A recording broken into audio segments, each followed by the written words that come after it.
हाँ सर, मैं आपसे ये कहना चाहता हूँ सर कि मैं लगातार न्यूज़ चैनल देख रहा हूँ। इतना जनता में इतना रोष है कि लोग अपनी बातों को बढ़ चढ़ के बता रहे हैं। तो मेरा आपसे एक निवेदन है कि इन बातों को एक बार आप माननीय मुख्यमंत्री अखिलेश यादव जी को जरूर सुनाएं। उनको एक कॉल लगाई जाए कि भाई देखो हमारी जनता के अंदर कितना रोष है। उनको जनता का रोष दिखाई दे भी रहा है, नहीं दिखाई दे रहा है। बिल्कुल बिल्कुल अमित जी, तमाम बातें पहुंच रही होंगी और सीएम साहब भी देख रहे होंगे न्यूज लाइन इस वक्त, और तमाम मंत्री जितने भी अधिकारी होते हैं वो भी अलग से एक सेल होता है हर मंत्रालय में, हर सरकार में, जो ये चीजें देखता है कि आखिर मीडिया में कौन सी खबरें आ रही हैं, आम लोगों की आवाज वहां तक पहुंच रही होगी। हमारे साथ फैजाबाद से हमारे एक दर्शक फोन लाइन पे मौजूद हैं। जी, क्या कहना चाहते हैं आप? धर्मेंद्र जी, क्या कहना चाहते हैं आप? सर, हम यही कहना चाहते हैं। हेलो जी, बताइए। जी, हम ये कहना चाहते हैं, जब से सपा की सरकार बनी है। हेलो जी, आप अपनी बात रखिए। जब से सपा की सरकार ने गुंडागर्दी बहुत ज्यादा बढ़ गई है। जिस प्रकार अखिलेश यादव ने कहा था कि हम गुंडागर्दी खत्म कर देंगे, ऐसा नहीं लग रहा कि वो खत्म कर रहे हैं। धीरे धीरे और ज्यादा ही बढ़ रहा है। ऐसा लग नहीं रहा कि खत्म हो रहा है। गुंडों की जो हरकतें हैं उस पर लगाम लग पा रही हैं। हमारे साथ इस वक्त प्रदीप मिश्रा गोंडा से हमारे एक दर्शक जुड़े हुए हैं। प्रदीप जी, आप बताइए, आप क्या कहना चाहते हैं? भाई साहब, मेरा कहना ये है जी कि जब तक जनप्रतिनिधि थानेदारी करेंगे तब तक ये व्यवस्था नहीं सुधरेगी। जनप्रतिनिधियों के कहने पे थानेदार पोस्ट होते हैं, एसओ पोस्ट होता है, पोस्ट होता है और जिला अधिकारी और एसपी पोस्ट होते हैं, तो उनसे उम्मीद करना बेकार। जी बिल्कुल। हमारे साथ हमारे एक दर्शक शामली से इस वक्त जुड़े हुए हैं। प्रवीण जी, आप क्या कहना चाहते हैं? सर, ये अक्षेत्रीय घटनाएं तो जो है वो तो है ही सर, लेकिन आप लखनऊ में देख लीजिए, विधानसभा के सामने कभी डॉक्टरों के साथ लाठीचार्ज, कभी टीटी अभ्यर्थियों के साथ लाठीचार्ज। तो राज्य सरकार को थोड़ा सोचना चाहिए कि पूर्ण बहुमत के साथ जो इनको लाया गया है इसको थोड़ा निभाएं। वो जनादेश को लेकर सोचना चाहिए कि किस तरह की स्थिति अभी बनती जा रही है, सोचने की जरूरत है। बागपत से हमारे साथ एक दर्शक बबलू जी इस वक्त फोन लाइन पे जुड़े हुए हैं। बबलू जी, अपनी बात रखिए। बागपत के एक असारा गांव में एक फरमान जारी होता है यहाँ पे कि रेडियो पे जो फरमान जारी हुआ, एक उसके बारे में अखिलेश यादव को सोचना चाहिए। एक इससे पहले कि वहाँ पे एक हिंदू समाज ने इस्लाम धर्म कबूल किया है, उसकी छानबीन करनी चाहिए कि उन्होंने इस्लाम धर्म क्यों कबूल किया, किस वजह से उन्होंने इस्लाम धर्म कबूल बिल्कुल किया। ऐसे मसलों को फिलहाल हम नहीं उठा रहे हैं। बहुत बहुत शुक्रिया बबलू जी। जब ऐसे मसलों पर चर्चा होगी जरूर आपकी बात हम सुनेंगे, आपको अपनी बात रखने का मौका देंगे। तमाम हमारे दर्शक इस वक्त हमें कॉल कर रहे हैं। आसिफ हमारे साथ जुड़े हुए हैं, बलिया से फोन लाइन पे मौजूद हैं। आसिफ जी, बताइए, आप क्या कहना चाहते हैं?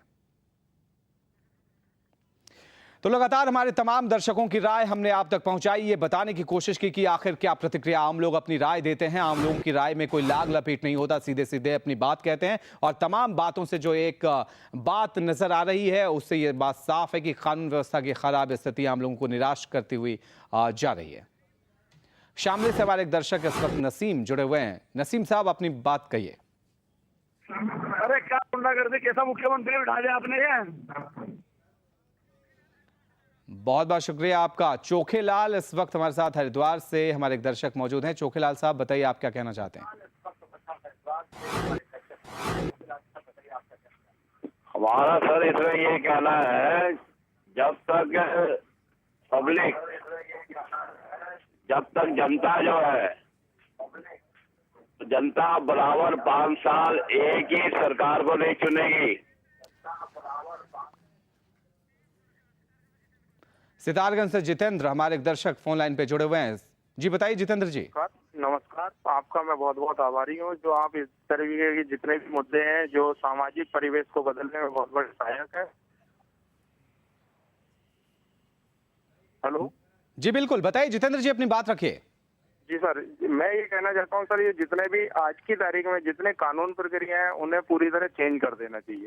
अन्ना हजारे जी ने जो मुद्दा उठाया था राइट टू रिजेक्ट वाला, वो एक सक्षम है और लोकपाल बिल पूरी तरह प्रभावी है। वो जब तक जनता के हाथ में अधिकार नहीं आएंगे ये इस ढंग की गुंडागर्दी बढ़ती रहेगी। बिल्कुल। चंद्रपाल हमारे साथ एक और दर्शक इस वक्त जुड़े हुए हैं सहारनपुर से। चंद्रपाल जी, अपनी बात रखिए, क्या कहना चाहते हैं आप? हाँ जी, हम जो है ये कानून व्यवस्था का जो आपने चलाया हुआ है बहुत अच्छा है, लेकिन इसमें मैं एक ये कहना चाहूंगा जी कि हम सरकार से या राष्ट्र से तो पूछते हैं, देश से पूछते हैं कि सरकार क्या कर रही है हमारे लिए, देश ने हमें क्या दिया। एक बार हम अपने आप से पूछे हम क्या कर रहे हैं।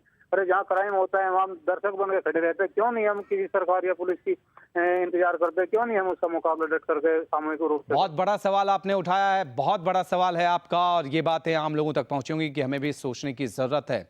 लगातार हमारे तमाम दर्शक हमें कॉल कर रहे हैं और बताने की कोशिश है उनकी कि वो अपनी तरफ से क्या बात पहुंचाना चाहते हैं। बागपत से हमारे साथ एक दर्शक हमारे राजकुमार जी इस वक्त फोन लाइन पे हैं। राजकुमार जी, आप अपनी बात रखिए, क्या कहना चाहते हैं?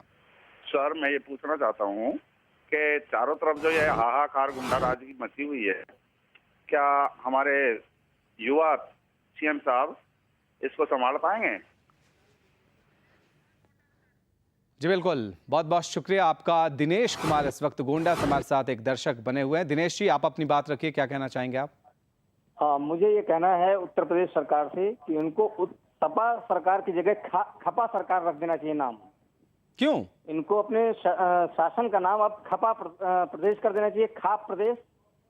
क्योंकि अब जब खाप पंचायतें सारे शासन और कानून को बताएंगी, चलाएंगी, तो फिर पुलिस प्रशासन और सरकार की कोई वजूद ही नहीं है। बिल्कुल, बहुत बहुत शुक्रिया आपका अपनी बात रखने के लिए। शामली से मोहम्मद नसीम साहब इस वक्त फोन लाइन पे बने हुए हैं। नसीम जी, अपनी बात रखिए, क्या कहना चाहते हैं आप?